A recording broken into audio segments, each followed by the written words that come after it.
Welcome. I'm Delisa, and I am going to read A Wanderer in the Spirit Lands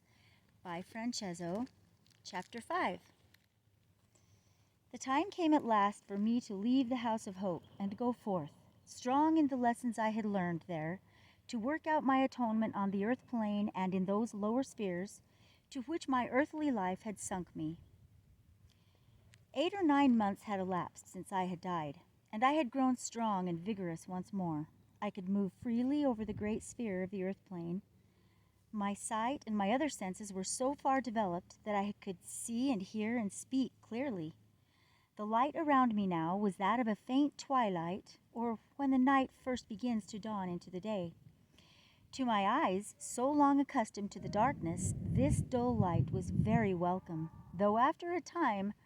I grew so to long for the true day to dawn that this dull twilight was most monotonous and oppressive. Those countries which are situated in this, the third circle of the earth, plane, or first sphere, are called the twilight lands, and it is thither that those spirits pass whose lives have been too selfish and material to allow their souls to reach any higher state of development. Even these twilight lands, however, are a degree above those haunting spirits of the earth plane who were literally earthbound to their former habitations. My work was to be begun upon the earth itself, and in those haunts which men of the world call the haunts of pleasure, though no pleasure is so fleeting, no degradation so sure as that which they produce even during the earthly life. And now I found the value of the teachings and the experiences I had gained during my stay in the House of Hope.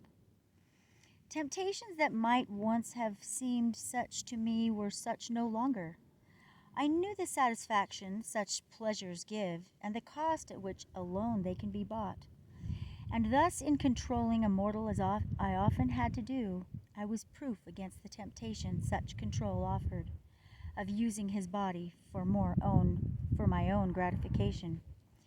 Few people yet in their earthly envelopes understand that spirits can, and very often do, take such complete possession of the bodies of mortal men and women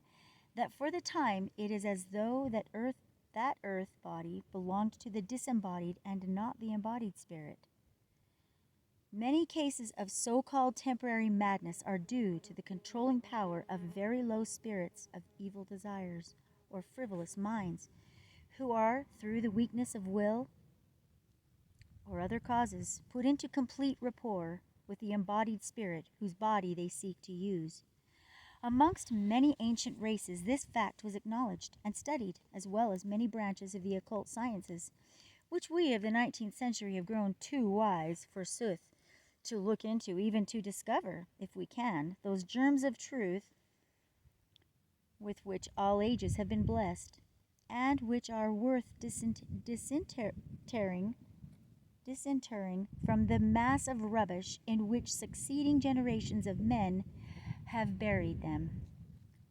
The work upon which I was now engaged will seem no less strange to you than it did at first to me. The great brotherhood of hope was only one of a countless variety of societies which exist in the spirit world for the purpose of giving help to all who are in need. Their operations are carried on everywhere and in all spheres, and their members are to be found from the very lowest and darkest spheres to the very highest which surround the earth, and even extend into the spheres of the solar systems. They are like immense chains of spirits, the lowest and humblest being always helped and protected by those above. A message would be sent to the brotherhood that help was required to assist some struggling mortal or unhappy spirit, and such one of the brothers as was thought to be most fit would be sent to help. Such a one of us would be sent as had in his own earthly life yielded to a similar temptation and had suffered all the bitter consequences and remorse for his sin. Often the man or woman to be helped had unconsciously sent out an aspiration for help and strength to resist temptation, and that of itself was a prayer, which would be heard in the spirit world as a cry from earth's children that appealed to all in the spirit world who had been themselves earth's sons and daughters, Or it might be that some spirit to whom the struggling one was very dear would seek for help on their behalf and would thus appeal to us to come to their aid. Our task would be to follow and control the one we desire to help till the temptation had been overcome. We would identify ourselves so closely with the mortal that for a time we actually shared his life, his thoughts, everything, and during this dual state of existence, we ourselves often suffered most keenly both from our anxiety for the man whose thoughts became almost as our own, and from the fact that his anxieties were as ours, while in thus going over again a chapter in our past lives, we endured all the sorrow, remorse, and bitterness of the past time. He on his side felt, though not in so keen a degree, the sorrowful state of our mind, and where the control was very complete and the mortal highly sensitive, he would often fancy that things which we had done must have been done by himself, either in some former forgotten stage of existence, or else seen in some vivid dream they could scarcely recall. This controlling or overshadowing of a mortal by an immortal is used in many ways, and those who foolishly make themselves liable to it, either by a careless evil life or by seeking in a frivolous spirit of mere curiosity to search out mysteries too deep for their shallow minds to fathom,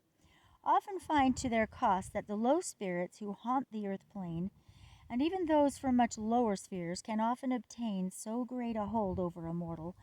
that at last he becomes a mere puppet in their hands, whose body they can use at will. Many a weak-willed man and woman who in pure surroundings would lead only good and pure lives are drawn by evil surroundings into sins for which they are but partly responsible. Sins for which, indeed, those controlling spirits who have thus made a use of these weak mortals will be held responsible as well as the mortal sinner himself. For thus tempting and using another's organism, those evil spirits will have to render a terrible account, since they have been doubly guilty. In sinning themselves and in dragging down another soul with them, they sink themselves to a depth from which many years, and in some instances many centuries of suffering cannot free them. In my work, I have had to act the part of controlling spirit many times, but I was sent to do so only in order that I might impress the mortal with a sense of the terrible consequences of yielding to sin, and also that I might, when not actually controlling the mortal myself, act as guard and watchman to protect him from the control of the wandering tempting spirits of the earth plane. My work was to raise the barrier of my strong will force against theirs, and keep them back so that could not come sufficiently en rapport with my charge to control him. If, however, he had allowed himself to be already controlled by these lower spirits, they would still be able to project their thoughts and suggestions to him, though they did so with difficulty. Although I did not know it at the time, and believed that upon myself would rest the responsibility of keeping safe those I was sent to guard, I was only in the last link in a long chain of spirits who were all helping at the same time. Each spirit was a step in advance of the one below him, and each had to strengthen and help the one below him should he faint or fail in his task. My part was also intended to be a lesson to myself in self-denial and the sacrifice of my own comfort, that I might help another. My condition as a spirit on the earth plane made me of use,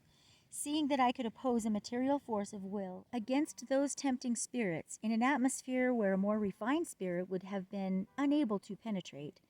and I, as one of the earthbound myself, could come en rapport with the mortal more closely than a more advanced spirit would have been able to do. I had, by means of dreams when he slept and constant haunting thoughts while he waked,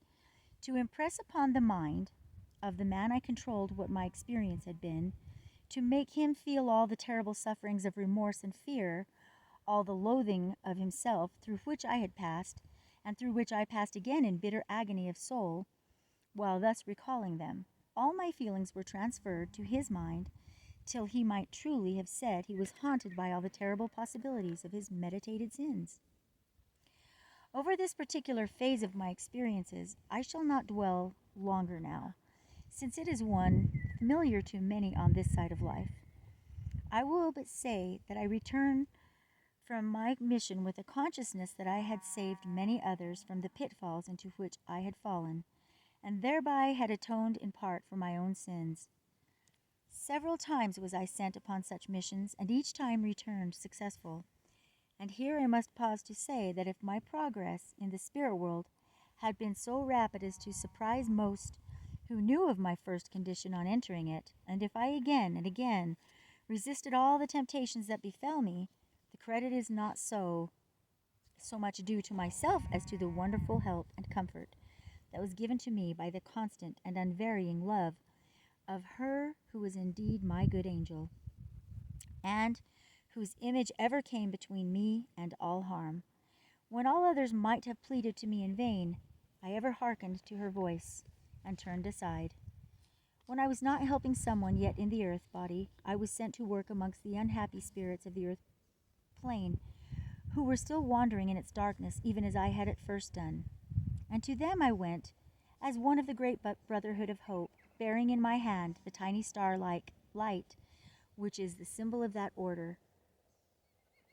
Its rays would dispel the darkness around me, and I would see poor unhappy spirits crouching on the ground, 2 or 3 together, or sunk in helpless misery in some corner by themselves,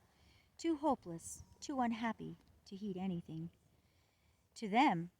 it was my work to point out how they could either be taken to such a house of hope as the one in which I had been, or in other cases how they might,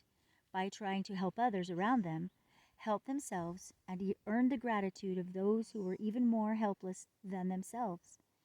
To each poor suffering soul a different balm of healing would be given, for each had known a different experience, and each had had a different cause